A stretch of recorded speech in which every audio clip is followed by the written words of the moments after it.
that stuff. You don't have to worry about taking notes. It'll all be on the screen. Okay, good. Awesome. Well, can you hear me okay? This yeah. is the only time I've ever done this. Yep, I got you loud and clear. All right, good. Awesome. Well, I saw you when you sat for the lesson, wanted to talk about Center Hill, some tournament strategies, as well as just patterns, things like that. Before we get started, I'd like to get a better understanding of you of maybe what tournament you're fishing, if it's a certain season of the year, just anything that can help me kind of break down the lake a little bit better. I would fish a fall and winter tournament there, USA Bassin tournament. It's kind of weird right now. The water temperature just now hit 60 degrees. Oh, so wow. It's kind of like you don't know really if they're fall or winter lake. I mean, I'm still catching some on the main lake and not finding a whole lot in the back of the creeks. So I don't know. I'm kind of lost. Got it. I can hopefully help with that. It's good time of year to be fishing on a lake like this, so there should be some fish biting. I know all those lakes over in Tennessee are pretty tough right now. These style lakes, like Dale Hollow is really tough, Lake Cumberland, so kind of in a weird... I'm originally from Florida, so I'm used to fishing shallow lakes, So it's going to throw me a curveball with these deeper lakes, Got it. Well, I can definitely help with that. A lot of the lakes around my area set up exactly like this one, so I should be able to help get you dialed in on a couple patterns. All right. Good deal. Awesome. And then in terms of your fishing style, what do you normally like to fish, bait-wise and technique-wise? I love fishing crankbaits and moving baits, chatterbaits, spinnerbaits. And I also like dragging a jig around, so I kind of like them both. That's perfect. That's literally the two baits you need for this, like a crankbait and a jig, so that's going to be perfect. That's why I fish, yeah. Awesome. I'm trying to learn a little bit about offshore fishing it because, I mean, a lot of the bank is the same, a bunch of rocks and granted, different kinds of rocks. You got bluffs, you got gravel, pea gravel, sand, and some clay banks. But I know they're catching them deeper. I know last tournament they were catching them on a spoon or something deep because they had some that they didn't let the air out of, I noticed. Gotcha. That I've always been a shallow water fisherman, so I'm trying to get a little better at the offshore stuff. Yeah, for sure. Be more versatile. Yeah, and I can help with that as well. There's going to be some offshore patterns. I'll talk about some shallow water patterns. There's a bunch of different ways to catch them out on these lakes, and so it's just a matter of basically determining which one you want to do on a given day. Okay. Awesome. Cool. Well, that's everything I need, all the info I need. In terms of your boat setup, what type of fish finders do you have? I have Lowrance Carbons. Okay, perfect. Awesome. Cool. Well, let me start sharing my screen here, and we'll just jump straight into it. Okay. And then just let me know if you can see my screen. Google Earth. Yep. Mm-hmm. Awesome. So, got Center Hill pulled up here, and basically, just like to start by going through a general overview of the lake. And what I find on a lot of these lakes in Tennessee is that you have some really deep, clear lakes with sharp drop-offs to the banks. So you'll have very steep banks with a bunch of rock. That's your traditional East Tennessee kind of lake. And with this lake, there's it breaks up into three sections, I would consider. You have the dam section of the lake, which is going to be the widest section with the clearest water. You have this mid section of the lake where you kind of have this weird S-curve sort of thing, where you have that water kind of just transitioning from the clear water to that a little bit more stained water. And then you can also go past these bridges here and get into the more, river section where you have that dirty water. Yeah. And in general, what I find on lakes like this is that if you want to be competitive and catch a tournament winning bag of fish, you need to basically stay from the area where the water just starts to turn that a little more stained, maybe that like 2 to 3 foot of visibility. You want to fish up to that point and then back towards the dam. That's usually where 95% of your tournaments on these type lakes are won. There are times when you can catch some bigger largemouth up the creeks and up in these shallower water areas. The issue with that is that it's just very inconsistent. So we can talk about some ways you can catch them up there, especially coming from Florida. There might be some techniques that you might be able to employ that are more traditional to what you're used to, put it that way. But in general, I like to stay more towards the dams, the mid-lake section. And on a lake like this, it's nice because there's really only about maybe 4 or 5 patterns in the fall and the winter that you can actually win a tournament on. So you don't need to try everything. There's a lot of patterns you can use to catch fish, but not that many that you can actually win a tournament on. So it kind of just depends on which style you prefer and what you feel comfortable doing. So for me, in the fall, on a lake like this, 2 of my biggest confidence deals is fishing a rock crawler crankbait, like a Spro Wigglewort, something like that, medium diving crankbait, and fishing a football jig. And I know on a lake like this in the fall, you should be able to get on a crankbait bite and on a football jig bite every single day of the week, and you'll be able to catch them doing that. You might not catch, the biggest bag doing that every single day, depending on the conditions, but those are going to be 2 primary patterns. The third pattern is going to be fishing for the bass that are suspended out in the middle, like you talked about, where those guys are catching them super deep. And you catch fish doing that. And then the last pattern that you could potentially win a tournament on is going into the very, very muddy, dirty water areas way up the creek arms where you get like a foot of visibility and throwing like a spinnerbait or a squarebill crankbait. And maybe flipping shallow wood. If you fish one of those 4 patterns, you have potential to win. The only other pattern that might play is an Alabama rig. So are you going to be able to fish an Alabama rig in this tournament? Yes. Okay. You can have 3 hooks. 3 hooks, okay. So an Alabama rig is really hard to beat once you start getting that water temperature down into the 50-degree range. So it sounds like the water temperature just hit 60, so you're getting right in that range. Really, I find 58-degree water and below. That's when it really starts kicking that Alabama rig bite. So I want to walk through all those different patterns with you and kind of show you what I would be doing with each of them, what I'm looking for, and where you could potentially go, and the conditions that each pattern works well in. Does that sound good? Yeah. Awesome. So first up, the easiest pattern of all these patterns, especially for someone from Florida, is to run into the back of these major creek arms and find the dirtiest, shallowest water you can find, which is actually somewhat challenging given how steep this lake is. So basically what you're looking at is you're looking at the backs of just a couple major creeks. You have, right when you kind of get to this mid-lake section, there's this bridge, you come around this corner. There's one creek you can go very far into the back, and you can see that there's actually, the water comes in and it gets really shallow. Back in here, way back in here, you don't want to necessarily go all the way to the back, but you want to find where that water transitions from the clearest water you can find here, or the clearer water in the back of the creek, to that dirty water, right where that transition happens. And usually you're going to be able to find some banks where there is this big flat rock. So what I call flat rock is basically these rocks that look like tabletops. You could also you could just cut them out and make them like a countertop for a kitchen table sort of rock. That rock right there that transitions to just regular gravel or clay bank. That type of rock right there, that stuff is the best stuff to fish in the back of these creeks in that muddy water. For some reason, those big bass love that. And I basically throw a spinnerbait and a squarebill crankbait on that type of rock, right where it transitions from that flat table rock to the mud or the gravel. And there's not a lot of that rock out here. So if you look at it, there's another section right here. It's kind of hidden, but you can see the table rock, and then it transitions to this mud clay.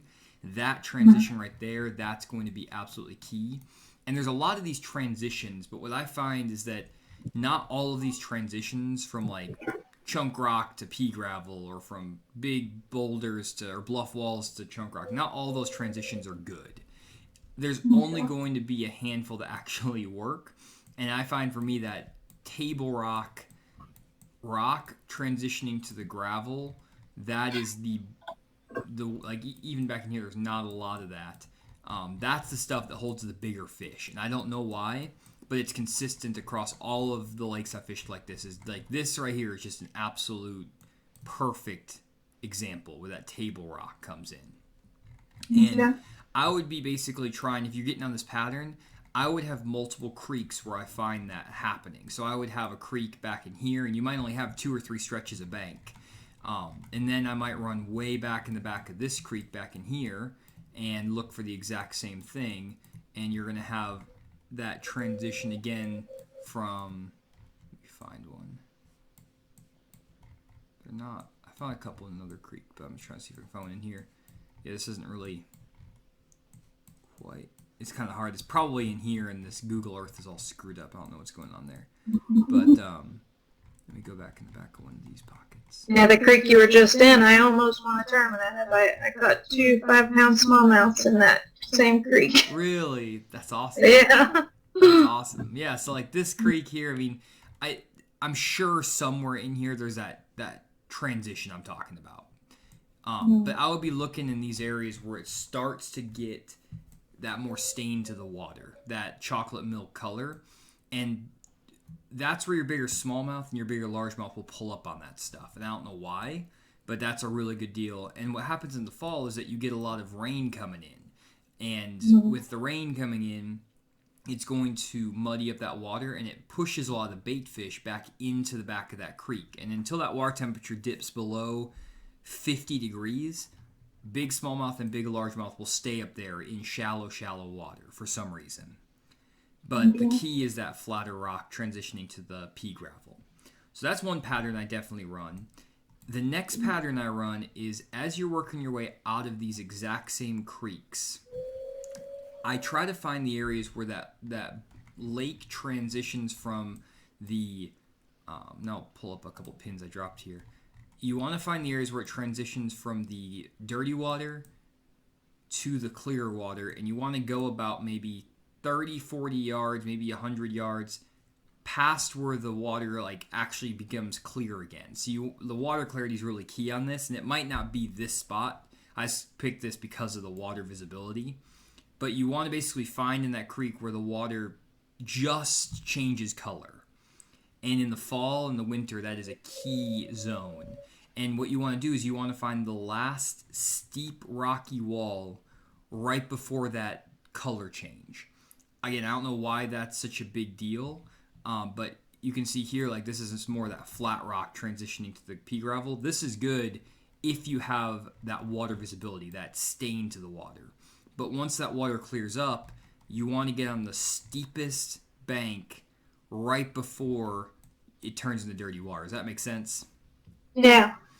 And what happens here is basically those bait fish will stage on these banks as well as the crawfish as they come out of these creeks. So at some point, these bait fish are going to move out of this creek, and that cold water will cool off faster in the winter. So right now, kind of, it's a weird time because like you're 60 degree water, but it's December.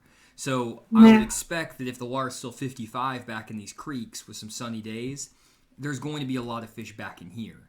But let's say next week or two, the water temperature drops like 10 degrees fast. A lot of those bait fish will push out of that dirty water really quickly, and they'll get to these first really steep walls. And what I'm looking for on the map is basically, I'm looking for where that creek channel, you can see that that line swings right up against the bank. Right up against it like that. There's another example right here. It also swings up against it right here. And you'll never know which one of these banks. It could be this bank, this bank, this bank, or this bank. One of those banks is going to be where those bait fish and those crawfish kind of settle in on, especially the bait fish, and they'll get on those areas. And when I find those fish, these are the easiest fish in the whole winter to catch on a football jig. And basically what I'll do is I'll take my Fish the Moment jig, that 5/8 ounce jig, and I'll just pitch it up to the rock wall, and there's these steep banks, and I work it basically down the ledges and down the drops. And what you'll find is that the banks, they have that, let me find, oh, that's not it. Let me find this picture. So basically you're going to have this stair step to the bank. Mm-hmm. And your bluff walls and your really steep rocky walls, they have this 45-degree shape to them. And for whatever reason, what happens is that these fish, they'll get on one of these shelves. And you just have to figure out on the day you get there which shelf they're on. And sometimes they're on that like shelf that's maybe 5 to 8 foot of water. Sometimes they're on that shelf that's 15 to 20 foot of water. Sometimes they're on the shelf that's 25 to 30 feet of water. So you kind of have to work your jig. I put my boat out here, and I'll work my jig from right up against the bank all the way out till I get to deeper water. And that's why I like the heavier jig. And you'll find like some days they're literally in 35 feet of water, and your jig will be almost underneath your boat, and they'll bite it, and you set like straight vertical on them. And that days you need to back your boat out off the bank and then kind of stay further away from the bank. So I was out there yesterday actually with your jig, and I was fishing main lake bluffs with it. But I was kind of like 45, well, kind of like 45 in it, where I was throwing up shallow, but kind of working it down deep. And I didn't get any bites yesterday on main lake bluffs, but I finally got one on a jerk bait. That was about it. Awesome. Well, rough day. That's the challenge too, is like getting in this lake is figuring out like what section to be on, because there are fish on main lake bluffs right now, and I'll talk about that, but it's really situational on these type of lakes with those bluffs, because that's one of the patterns I'll talk to you about. It's what I find is that back in these creeks, this bite is a lot more consistent day to day. So like when you could have a really calm day with sun, or a really cloudy, windy day, front conditions. These fish back in these creeks will bite the same regardless.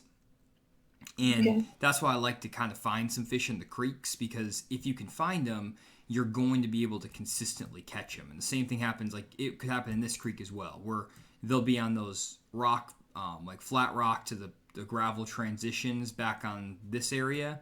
And then the first steep bluff here or here or here, that's where those fish will be. But then what happens is that the fish that are back in here, sometimes they're good size. Like sometimes you can get back in there and it's like they're all 3 and 4 pounders and you win the tournament. A lot of times though, they're like maybe 1.5 to 3 pounders, so you might be able to get like 12 pounds. But I know in Center Hill, some tournaments, especially if the bite's on, it takes 18 to 20 pounds to win. So yeah, I think this past one was 19 pounds. 19 pounds. Okay, yeah. So if it's 19 pounds, then these fish are not, in the creeks, they might not be big enough. So what I do then is, if I feel like the fish in the creeks are not on average size of like 2.5 to 3 pounds, I will sometimes fish in the back of the creeks just to catch a limit, just to catch a few fish. And I really like these creeks that have that water clarity change. I didn't find on this lake that a lot of the creeks down the lake had that much of a water clarity change to them. But I did want to show you some more examples of these areas. So let me show you that. Some of these creeks have a little bit of change. And you might find that every single creek from basically the dam all the way up is equally good. Usually, though, there's just like 1 or 2 creeks that's better. And what I'm looking for on these creeks, I'll give you a few more examples of the stuff I'm looking for. Here's another example of that table rock I was talking about, transitioning to the like pea gravel clay bank. That's just like an ideal looking spot. Those big, giant, flat rocks.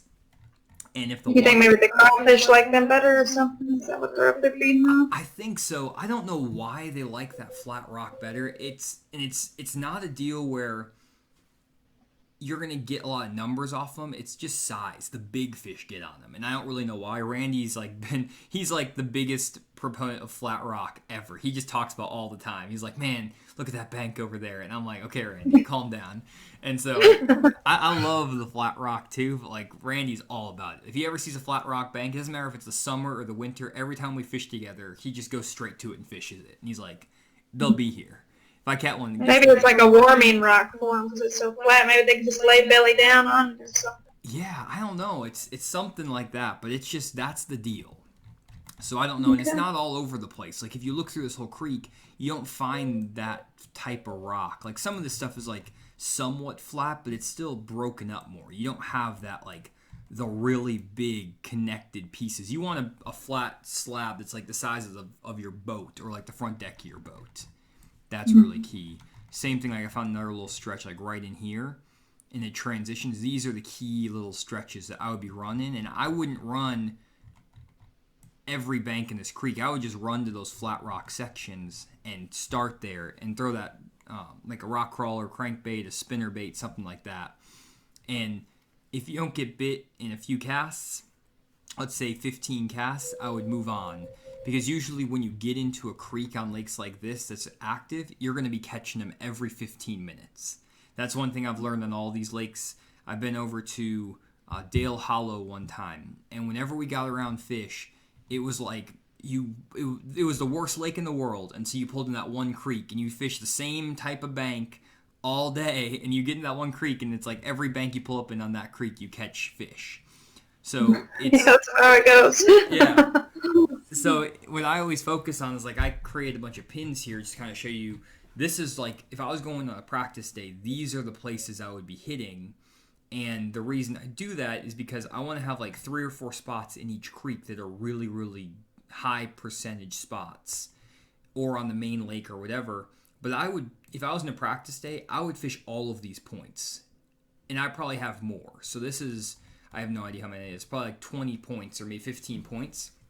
I would fish all of those plus some in a practice day, because I would expect that I'm only going to get bit on maybe 2 of these points, and it's probably going to be in the same creek. So I need to run a lot of water in practice. And then once you find them in a certain creek, you can kind of determine, okay, they're on the steeper rocky banks, they're on the where they are in the creek based on the proximity to the water clarity, all those things. And then I will milk these banks for all they're worth. I find on these lakes, usually when you find a bank that has fish, you can catch 3 to 5 limits of fish off a spot if you really fish it effectively. And some of the baits that I find that are really good for kind of milking that area once you get them going, I have 3 baits I throw a lot that a lot of guys don't throw. One of them is the Jewel Pee-wee football jig. Oh, that's not it. It's so good on these. It's this tiny little jig. And usually I'll start with like my 5/8 ounce jig or like a rock crawler. But if I get bit on a bank, I'll then go to this tiny little jig, and you can get a 5/16 ounce jig, and it's like the size of a quarter. It's a tiny little bait. And I love that thing. Just put it on a spinning rod, and it's heavy enough. Sometimes I'll even go to like a 7/16 ounce, where you can work it down the bluff walls and stuff like that, and you can fish it in 20-25 feet of water. But for some reason, guys just don't fish this bait, and you can go. I've literally gone down the bank once with my regular jig, turned back around, went back down with this jig, and caught 3 to 5 extra fish. So, yeah, I fished a little one like that. That's a little Kitech tungsten jig. Yeah, that's kind of my little cleanup bait. Yeah, same exact deal. So that's one bait I throw. Another bait that very, very few people throw is, let's see, there's a couple of these you can throw, but one of them is this Lucky Craft. I throw both the Lucky Craft and then there's a Mega Bass one also, but it's this LV 150. It's like this lipless crankbait, and I throw it in a red color, and it's the craziest deal in the whole world. My buddy figured it out like 9 years ago, and it's his favorite technique in the whole world. And no, I've never heard of anyone talk about doing this, but what he does is he gets on the 45-degree walls and the bluff banks, and he will put his boat, and he says keep your boat in 15 to 20 feet of water, and then cast at a 45-degree angle to the bank, and he lets that lipless crankbait sink for 2 seconds, and then he will reel it in really slow, and then kind of pump his rod. Kind of like you're fishing almost like a blade bait where you lift it and let it fall. But he's not fishing it on the bottom. He's fishing it in the middle of the water column. And he has kicked my butt so many times when I'm fishing a jig, and he'll fish this right behind me and outfish me 4-1. And now I throw it, and it's something about the fact that these fish are not used to seeing a vibrating bait in the middle of the water column. It's almost like the same fish as a jerk bait, but everyone fishes a jerk bait or a jig. No one fishes this lipless crankbait. And that's a little... I actually have that one, but it's not. It's a shad pattern, not red. I think you could probably get them on the shad, too. I think it would work just the same. But it's just, we always just threw red because that's the color that we threw on. Honestly don't think the color matters. But I think it's just bringing that bait. You basically, when you're fishing it, you're not fishing it on the bottom. You're fishing it like here, like in the middle of the water column, like through here. And I don't know what it is about those fish, but they will come up and get it. And it's just a weird deal that we figured out a long time ago. And so that's another cleanup bait. And then another thing that a lot of guys don't throw in Randy, actually, this is something, when I first met Randy, he literally, this is what he talked to me about when I met him 13 years ago, is I was asking for help on a tournament in Alabama, and he gave me this little Trick Darter 80 Megabass jerk baits. And you put it on the spinning rod, and for whatever reason, this is an amazing cleanup jerk bait. When it's like super calm and like nothing happening, you can go in and throw this bait behind like all the other guys who are throwing jerk baits, and you'll catch fish like no one's ever fished there before. So I kind of like, I'll start with obviously like the standard like Vision 110 jerk baits, my big jig, the, you know, deep, like a rock crawler crankbait Alabama rig. But usually in tournaments, you're going to be fishing around other guys. So taking that little tiny jig, taking the that lipless crankbait, and then throwing these like Trick Darter 80 jerkbait can get you those extra bites for sure. So that's kind of like the bait. And you fish all these on the same kind of banks, like the flat rock bank. Flat rock bank. I'll do it on. Yeah, I'll fish pretty much these same baits on every style of bank. And I don't really know why these fish, they just get keyed in on a few baits. I don't really find that the bait is all that important. It's just throwing something different from what everyone else is doing. That's the most important. So yeah, because this lake's getting hammered lately. It used to. The winter, by the time it was this cold, everybody be up but a couple fishermen. Now it's like even the party boats are still out there somewhat. Oh man. So yeah. Right now it's just with everything, everyone on the lake fishing those unique baits that no one else is throwing, that can differentiate you in a tournament more than anything. And really, what I find with the creek deal is like paying attention to the water clarity is huge. And don't be afraid if that water temperature for your tournaments is still like in that 55 degree range, to get back in that dirty water and just throw that lipless crankbait just like up in 2 foot of water down the bank, or a spinner bait. Because a lot of guys won't go that shallow back into these creeks.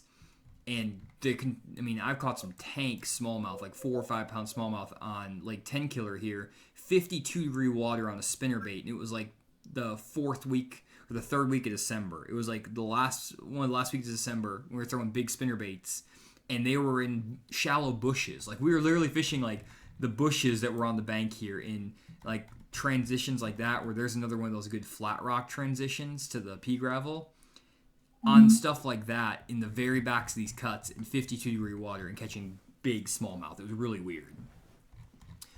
So that's a really good deal.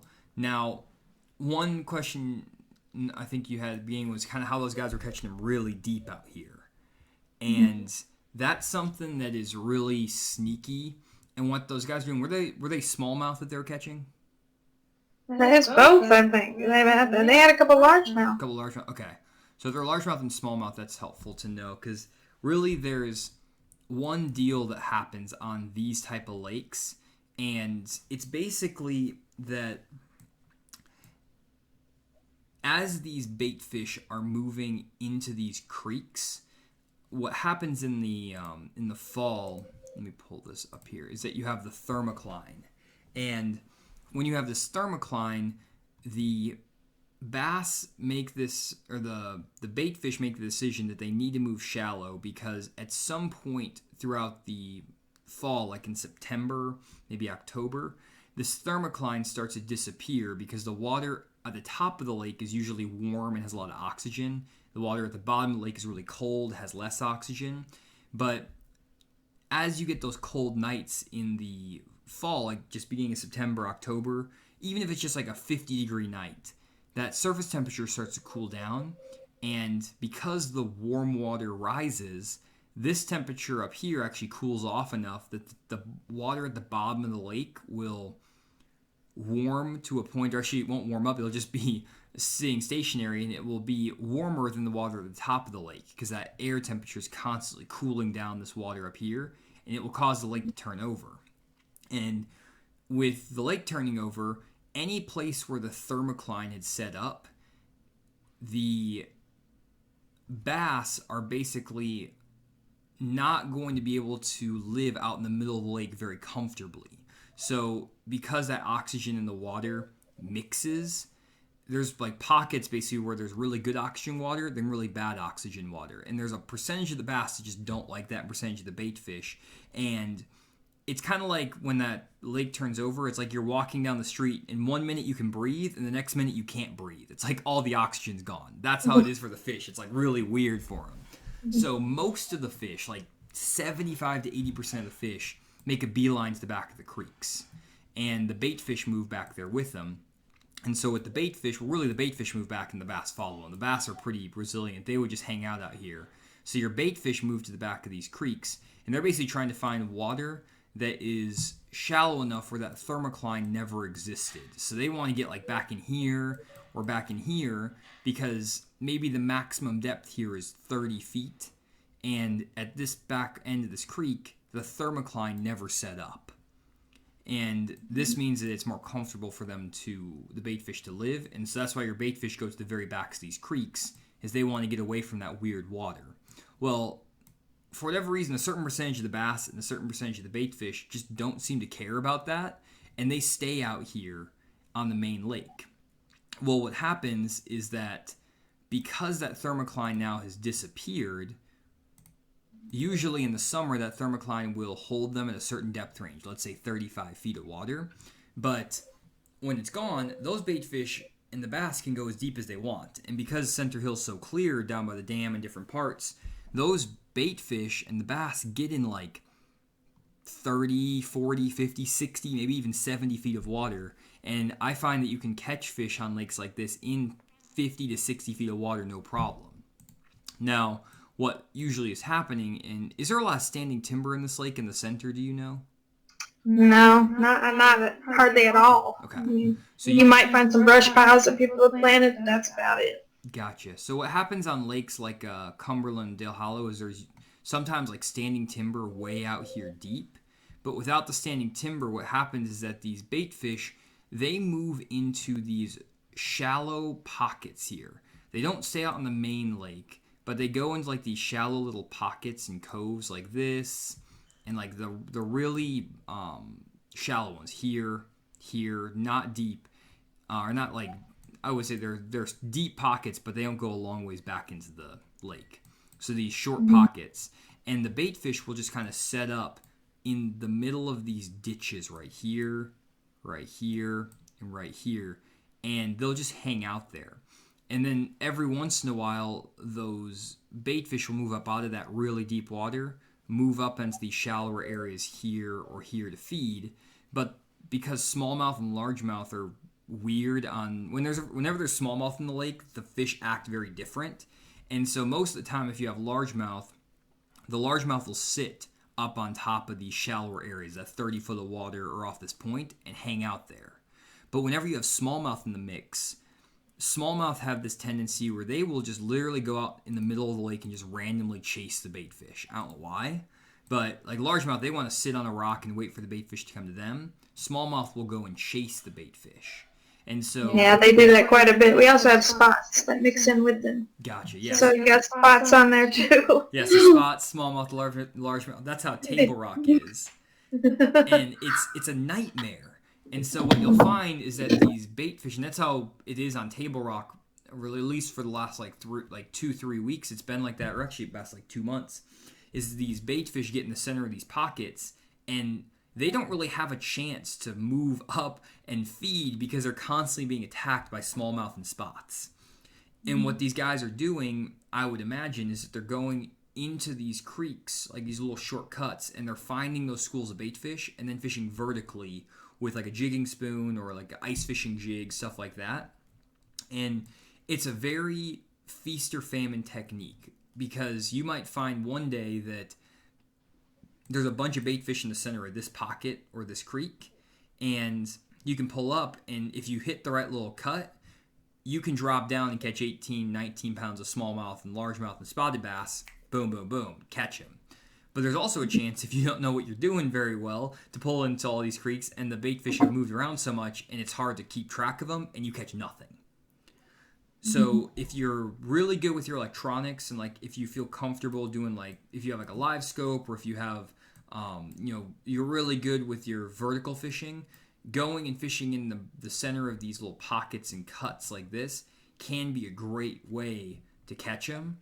The issue is that you have to know exactly what you're looking for, and you have to run a lot of these pockets. So I would expect the guys who are doing this, they're probably graphing for 4 to 5 hours of their day, looking for the right bait fish positioning and setup, and then they're only actually fishing for like 3 hours.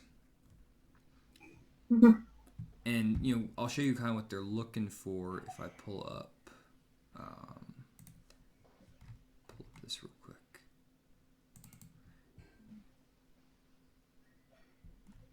And I've watched about every video you have on that. I've gotten pretty good to know, like, that it's fish under me for sure, but sometimes I don't know which kind of fish. Like, I've dropped my underwater camera down before and I thought it was bass. And it was bass, but they're big white bass. School of white bass.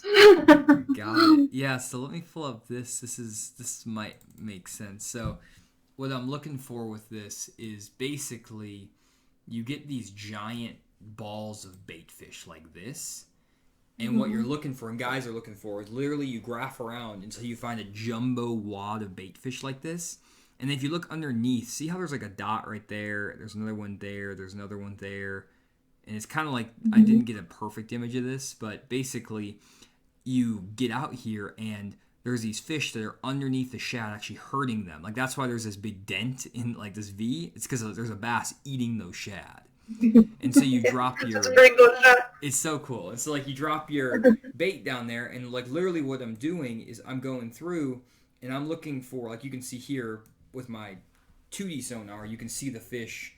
This is like down imaging / 2D. You can see the spaghetti lines like you've probably seen in my videos, and you can drop on them. Well, now it's even easier because you have the live scope. And the live scope, you can actually watch them. And I have some crazy footage from my live scope. I haven't downloaded off yet, but I'm literally able to see these fish doing this on the live scope, and you can pitch a bait over to them, a spoon or whatever, and you can stop your spoon right as it gets to the base of this bait ball, hop it 2 or 3 times, and they'll eat it. But it's super hard to do consistently. You might only get 15 shots a day at it. Like, you might only get 15 opportunities to actually see this, and so you're literally just scoping around with your live scope or your 2D sonar for another 2 hours after you find these fish. So you're actually casting for like an hour of the day, maybe an hour and a half. The rest of the time you're just using your graphs. And it's a very frustrating way to fish. The guys are really good at it, which I am not one of them, because I'm even not that patient. Like, I like graphing around a lot, but I don't like just sitting around waiting once I get there. So but that's how they catch those fish. And one of the really good baits at this time of year is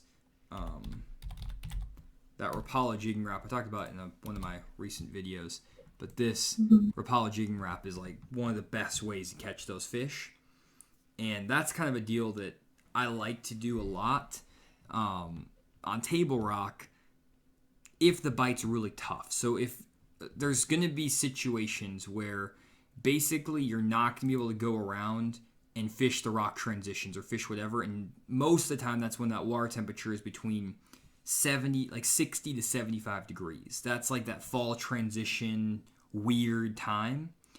And really the only 2 ways to catch fish in that transition time is to either go fish for those suspended fish with like the ice fishing jig, the fish with under the bait, or run like way up the river. like go way up here past everything and gets the dirty water. And sometimes there's little stretches, like maybe there's a creek back in here or something that has some fish in it, and you just have to run like a ton of the river and way up the creeks to find fish. That's what Randy always does, and I am not going to even claim to be anywhere good at that. But that's what Randy always does. He runs way up these creeks. So that's kind of like your two options. And that's why the fishing is so tough on all these fisheries, and why all these guys are struggling on like Cumberland, Dale Hollow. Like these guys are struggling to catch a limit, let alone.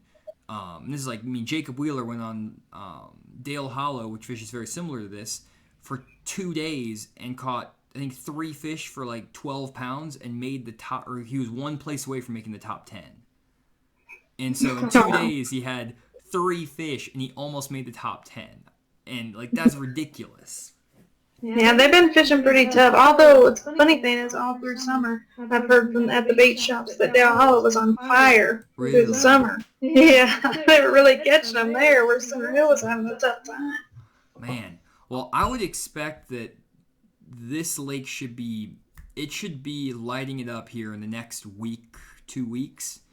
And if the water temperature is just hitting 60, I would expect it back in these like shallow areas, like way back in back of these creeks with that muddy water, it's probably in the 50s by now, and that would be like perfect. And right until that water temperature actually hits 50, this is one of the best ways to catch some good ones. And then after that, you want to get back out. And then basically, I don't leave the creeks very much unless the water's below 50 degrees, with one exception. The one exception is whenever you get a really windy day. And this is something that I found on all these smallmouth lakes, is if you get a cloudy, windy day. You said you'd spent some time on Main Lake Bluffs fishing recently. And these Main Lake Bluffs where you have that channel swinging in tight, if you can get a wind that's blowing directly into that bluff, whenever that water temperature is between like 50 and 65 degrees, there's a window where those crawfish get really aggressive and they start moving around a lot, rooting around. And a lot of those bass will pull up on these bluff walls, but they'll only pull up there when there's a really heavy wind. And if you can get literally the waves need to be crashing in on these banks. And if you can get that, that's when you can go out with the jig, with a jerk bait, a deep diving crankbait, Alabama rig, and catch them on these Main Lake Bluffs. But it needs to be direct wind, like 45 degrees straight in on that bank, and it needs to be rocking and rolling. And it's got to be almost like difficult to fish rocking and rolling, but that's when you can catch them really well. And what I'll do is, if I was in a practice for a tournament, I would try to find some fish way up the creeks and back in the dirtier water, in that 50 degree water range, especially in the mornings. But if you have a situation where that wind picks up in the afternoon, I am running back down to within about 3 to 4 miles of the dam. And I'm just going to run every bluff wall that has the wind blowing directly on it. And I'm just going to run every single one of them. And usually if you get on a bluff wall that's good, they're going to bite pretty quick. You're not going to have to mess around with them. And that's kind of a deal. So that's... What about Main Lake Flats? Do you ever target those at all? I don't. That's another area where in the winter, like if we go out to like a big flat like out here, this is where a lot of the fish will get once that water temperature goes below 50 degrees. So they'll get out here and the smallmouth will just kind of roam on bait, like out here on these really big flats like this and like this. And I don't mess with those fish because they're so much more complicated to try to find and track down because they move so much. And you don't necessarily need to fish for them. There's other ways to catch them, put it that way. Yeah. Now, one other deal that I look for that's really critical that a lot of guys don't mess with, and I only was able to find like 1 or 2 of these spots. I don't know if I was even able to find 2, but I found this one. And this is a deal that's huge from now till water temperature hits 45 degrees. And it's these areas where you have these giant rocks that stick out from the bank. And this is a deal that works incredibly well. Again, anytime, basically 48 to 58 degree water temperature. And what I'll do is I'll throw a jig and that rock crawler crankbait on these type areas. And this, you can kind of see there's rocks that are obviously sticking out, but I would almost bet money that there's going to be a few more that are sticking out off this area for whatever reason. And if you can find an area on a flatter bank where there's big rocks setting off the bank, let's say 30 to 40 feet off the bank, and they're still in like less than 15 feet of water, it's a guaranteed spot where you're going to pull up and catch a good fish. And I have little spots like this on some of my home lakes that set up like this, and I just know where they are, and I have like 4 or 5 of them. And every tournament, I just run those same spots over and over and over again. Every time I fish tournaments those time of year, and I always catch good fish off of them. And the trick to find... That's really good. Yeah. And the trick to finding them is basically, 1, Google Earth is very helpful. But 2, what you want to do is you want to go on these maps, and the one you see right here is right...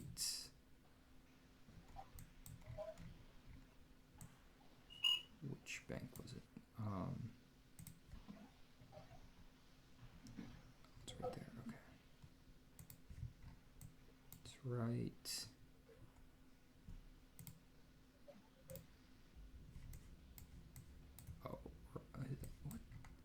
I'm like all turned around now. I don't know why I'm...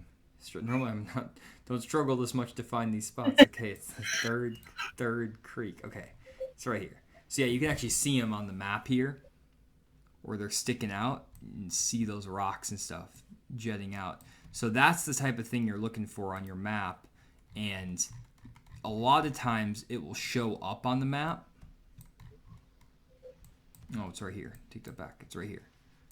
So a lot of times it'll show up on the map as basically these places where you have this band of water. Do you see kind of right here where you have that, it's a little bit more spread apart. It's like flatter, and then it goes sharp and sharp. I don't know if that makes any sense.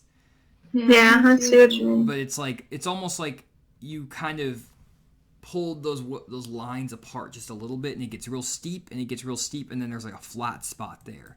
And places like right here where you have it steep, and then flat, those are the places that are potential to have those little rock outcroppings.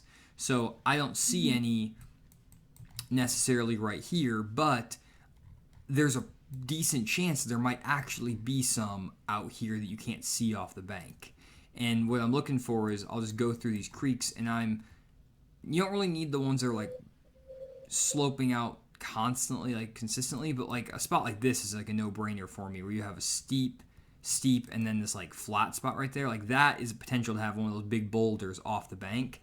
And these are the type of areas that if they're on them and you can find them in the right part of the creek, you will win your tournament. And like even there's a little rocky, might be like a rock off that point, but I try to find them down the straightest banks I can possibly find.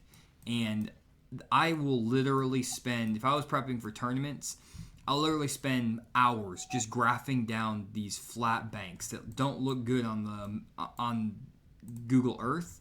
And literally, actually, what I've done in tournaments in the past is I go through every single bank that looks really good, every place that has a nice point, and every place that has like a good thing, and I mark them with waypoints. And you get so tuned in when you're on the lake to look for good stuff that I've marked every single point with a waypoint before, and then every place that doesn't have a waypoint left on it, that's where I go. And like, let's say for example in this situation, we were going to take this creek, so I would click like this point and like all the places you would actually want to go fish. And I would just literally mark all of this. And if we kind of do this exercise, you'll kind of see what I'm talking about. When we come through here, we mark maybe this point here, and then we mark this point. Well, you can see a lot of this bank is now getting covered up. And then here we have a nice bluff wall.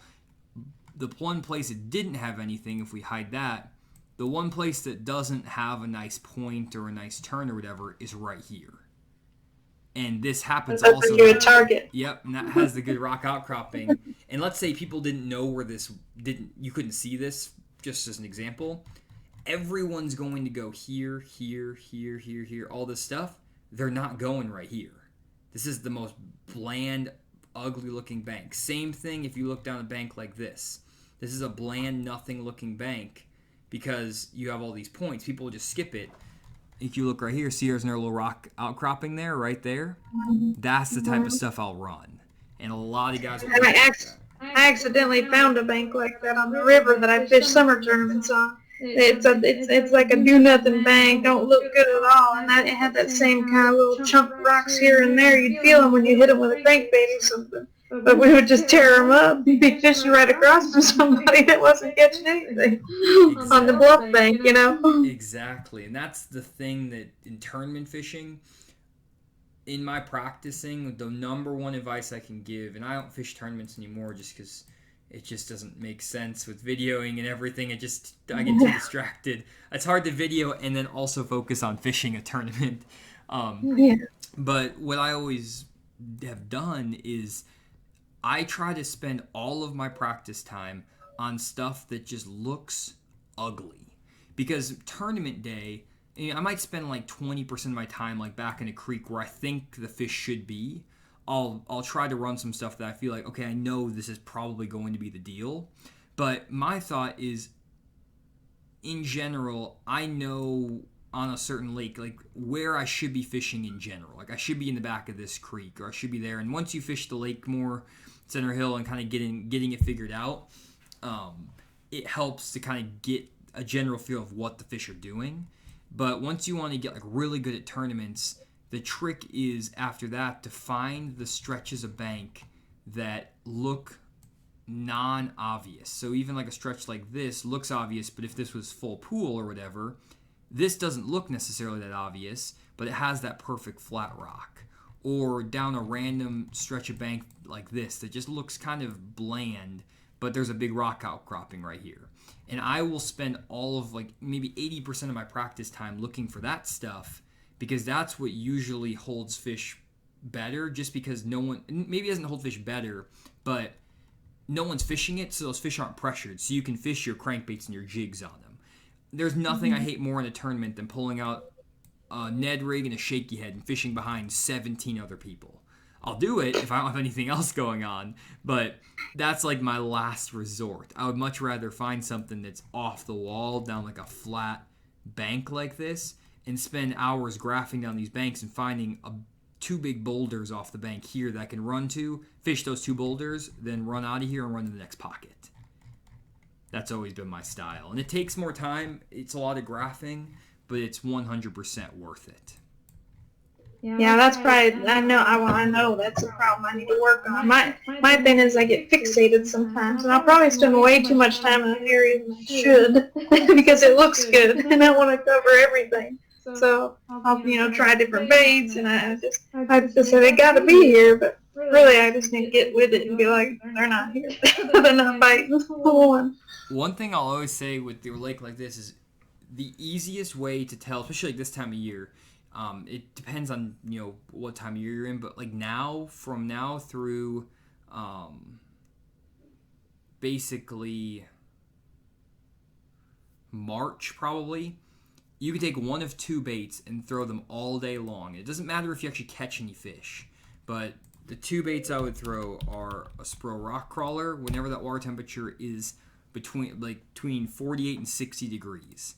And if you get bit on a rock crawler, even if you just feel them bump it, if it's a small one that comes off, whatever, if they're biting that rock crawler, there are 100% fish in that creek that will bite a jig and you can catch them. And I use this as like my search bait. And if my goal is if I find a creek like in here where I can get 2 bites on a crankbait, I know that then come tournament day or come later, I can come back and catch maybe 5 to 10 fish just fishing a jig slow. And I will go through this whole creek getting 2 bites on a crankbait, and I will be super happy with my practice day. Because what you'll find is that if you fish this whole creek, or maybe fish a bunch of different points in this creek, fish 5 or 6 points in this creek, you're going to get 0 crankbait bites here, 0 crankbait bites here, and maybe 2 here. And that 2 is just enough to then tell me that if there's active enough fish to bite a crankbait in here, I can 100% catch them on something else. And then once that water temperature drops below 48 degrees, that's when I'm going to the Alabama rig. And I'm just going to throw an Alabama rig because I can cover a lot of water. I can cover more water than the jerkbait or any other bait you could throw. And I'll fish that Alabama rig, and I'll fish it in all different depths. And if I even get one that just bumps my Alabama rig or hits it or moves it, and I don't actually get a bite, it doesn't matter. That tells me there's fish in there that are willing to bite. And that's how I've always done my practice periods. And most practice days, if you ask pro fishermen and everything, they'll always say their worst practice periods are the best. They have their best tournaments after their worst practices. Because what they do is they go through all this area. They don't get any bites anywhere except for one creek. And they're like, well, I got one spot I need to go fish. I'm just going to go there and milk it for all it's worth. And then they end up winning the tournament there. Because they have nothing else to think about. They have one creek. They're like, well, I got to find out how to catch him here because can't catch him anywhere else. And they win. It's happened hundreds of times in like professional tournaments, and you hear that all the time, and it's so funny. And I just, it to me, I've always focused on when I'm on the lake.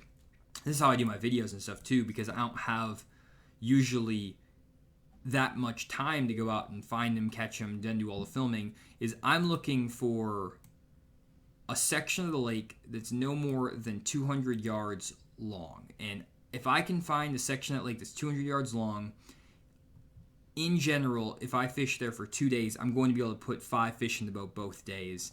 And the way I determine that is, one, with the electronics and graphing for bait fish, stuff like that. But the second is sometimes just fishing with like crankbait and the Alabama rig or whatever, something to cover water with. And I'll just cover water until I start getting bit.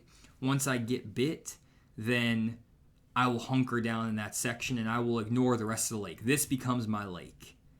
And that helps me catch way more fish. And for videos, it's super helpful because I need to get footage every time I go, or I'm wasting time, wasting money. So for me, that's how I do it. And it is, I wish I would have known this when I was doing tournaments consistently, because I was not as dialed in on this as I have been in the last 3 years doing videos. But I really am a huge believer in the fact that if you find a 200-yard section and then fish all the little differences, even the boat docks or everything in that 200-yard section, these fish are going to be active here, and there's multiple ways to catch them. And it's way better than trying to duplicate the same type of thing in 15 different creeks. Yeah. Another thing I've struggled with is you always start out with a moving bait to see if you get a bite. Because sometimes I feel like, am I fishing too fast? Should I be fishing on the bottom? Or, it's kind of hard to decide whether you should be fishing a crankbait or a jig. Yeah, I always start with a crankbait. For me, that's just how I always am. The only exception to that is if you're on a post-front day. So if you're on a day where it's like the second day after a front, slick, calm, no wind. On a normal day, like let's say it's just like a regular day in the middle of the week and there's not been a front recently, they'll always bite a crankbait. There's a fish biting a crankbait on Center Hill every single day of the week, even on those post-front days. But if you just had a cold front that came through, wind, rain, all that stuff, drop the water temperature, drop the air temperature, the day after the front, you can still catch a ton of fish on a crankbait. The second day after a front, good luck. You're not going to hardly get any bites on the crankbait. And most of the time what I'll find is that only 30% of the days I'll actually catch fish on a crankbait. But the other maybe 40% of the time, I might catch a few small fish, or I'll feel them bump the crankbait. I'll get a bite and they won't take it. And that's just as good to me, because I can make 15 to 20 more casts in an hour with a crankbait over a jig. And that, to me, allows me to cover more water, and then I'll come back day of the tournament. If I was just going to fish a tournament, I would throw a jig over a crankbait 75 to 80% of the time if I was just fishing to catch good fish, as opposed to throwing the crankbait. There's times I don't get to practice. I just have to go. I work all week, and then I don't get a chance to practice. So that's why I kind of struggle on tournament day. Like, what should I be throwing? Should I be fishing fast or slow down and try to, get a better bite? But what I would say is if you have those days one easy way when you don't have a practice period, if you're in a tournament where you don't have a practice, go to the dirtiest water you can find and then work your way back to the clear water, fishing a crankbait or a moving bait. It doesn't need to be necessarily a crankbait, but crankbait spinnerbait, because usually in that dirtier water, there's going to be some active fish up shallow that will bite a crankbait.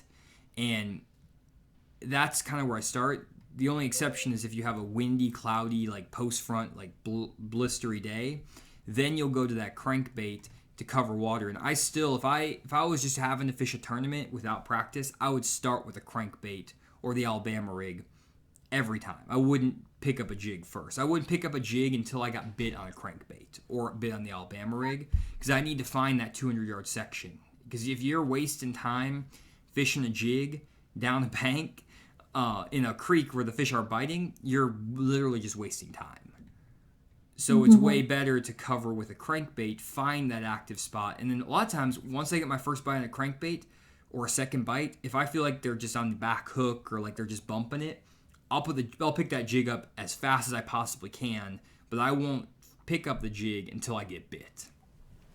That's always. So you run to these creeks, you find a spot where you're getting bumped on a crankbait at least, and you try to work that like a 200-yard section of that with a jig, slowing down, picking it apart. Yep, and once I get my first bump with that crankbait, I might try to fish again a couple more spots to see if I can get a second bump. Like I'll try to determine like, was that just a random fish or is it like a bump? But usually within 20 to 30 minutes, if you get bumped, like let's say on this point right here where it's secondary point with this flat rock, if you run over here and find another point within 200 yards that has more flat rock and you get bumped on a crankbait again, then I'm going to pick up the jig and I'm going to go right back to the area where I got bumped the first time and drag my jig around. And then I'm going to go try to duplicate that around the entire area, fish all this stuff. And usually, if I can find an area within the first 3 hours of the day, I can catch a limit by the end of the day. And it was funny because my fishing partner, and I always tell a story in my live streams and stuff, you probably have heard it before, but like I had a whole college season where we never practiced for any tournaments and we never caught a single keeper before noon. Every tournament we won Angler of the Year and won half the tournaments. And we literally just threw crankbaits every single tournament. We would just start with a crankbait, just fished it and fished it and fished it. And once we finally found the area, just like we were talking about, I didn't have this whole thought process set up as well back then, but it kind of was a necessity where I would catch my fish like that, and I was like, well, we caught a fish here, we might as well just stay here, we have nothing else going on, and I pick it apart with a jig or really just a jig, and that's how we would win all these tournaments. And it worked out, and that was with no practice. So I can tell you it works for sure. It's nerve-wracking, though. It's not fun because you might not have a keeper in the boat until like noon, and then you have from noon to 3 to catch him. But if you don't panic and just say, hey, I didn't get a practice time, so if I need to spend the first 4 hours of my day running with that moving bait, finding the area, and then once I'm in there, I just have to be very efficient. You just have to capitalize on all your bites in the next 3 to 4 hours. And most of the time, if you're really thorough and everything, you can at least get 3 or 4 fish, and then maybe if you got one fish just randomly fishing in the morning, you'll get your 5. It's not a great deal to get multiple 15, 20 fish a day, but without practice and just kind of going out, it's a pretty solid way to at least get 3 to 7 fish in the boat consistently. Yeah, like you said, I think morning is the hardest time. It seems like it's just dead water sometimes in the morning. And you like noon before you get your first fish. Yep, and a lot of times too, it's just you finally figure out the deal, and that's the thing is you want to experiment with as many. Like I will run, like if you look at this stuff, I have points on the main lake, I have points in the backs of the creeks. I'm gonna run a lot of everything, so I might run to this point and fish it, and then I'm gonna run to this point, then I'll run to the back of the creek, and I'll maybe not get any bites. So then I'll run over here and I'll check a main lake pocket, then I'll check a main lake bluff, and then I'll check this creek 3 points, and then I'll run over here. Now I'm gonna try a bunch of stuff. And my goal in the first 4 hours is to run like 15 or 20 different types of different angled banks within different parts of the creeks. And at some point, if you run enough combinations, you're going to run into something. If you just spend 15, 20 minutes per spot cranking, moving, And then once you find the deal, once you get bit right here, bunker down, that's your zone, and just thoroughly fish it. Okay. Now, one thing that's like, I know you asked about skipping timber. One thing it does have is a lot of house foundations and road beds. I don't know if any of that would be relevant this time of year. Yes, so house foundations and road beds are really good. It just kind of depends on where they're located.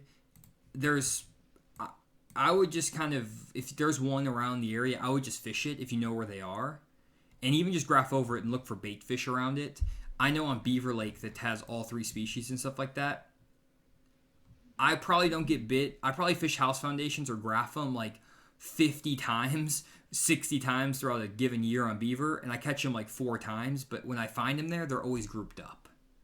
And a lot of tournaments get one in house foundations. But one house foundation, I've never caught fish off the same house foundation ever.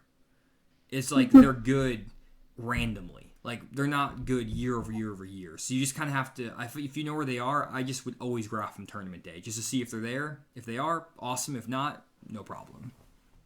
Yeah, that's the thing with it. Some of them are shallow enough to fish, and some are like in 80 or 100 feet of water, so you think, hey, I don't need to probably hit those. Yeah. that big island there in the middle of the lake, I'm sure you've seen that, Yeah. the Davies Island. There's a ridge kind of out in the middle of the lake there that there's a couple house foundations on. So I've tried it, and I got a hit on a jig last time I was there, but I didn't get the fish. But there's definitely some fish on it, whether it be walleye or whatever. We got all kinds of fish in that lake, but yeah, I didn't get the fish in. But it looks like a good spot. For sure. Well, yeah, I'm sure it'll have fish on it. It's just usually they're there like 1 week out of the entire year, and you just kind of have to just be there when they're there. House foundation, just because it's not like a migration spot or anything, it's just a spot that they pull up on, and it's just kind of have to get there when they're there. Like a stop sign, okay. Yeah. Well, sounds good. That's it. Is that what you were hoping for from the lesson? Yeah, it definitely gives me some starting spots. Awesome. Perfect. Well, appreciate it, Jessica, and I will send over the recording of this lesson sometime tomorrow, and it'll just be to your email. All right, sounds good. Thank you. Yeah, thanks for all the support, and best of luck on the lake. All right, thanks. Bye.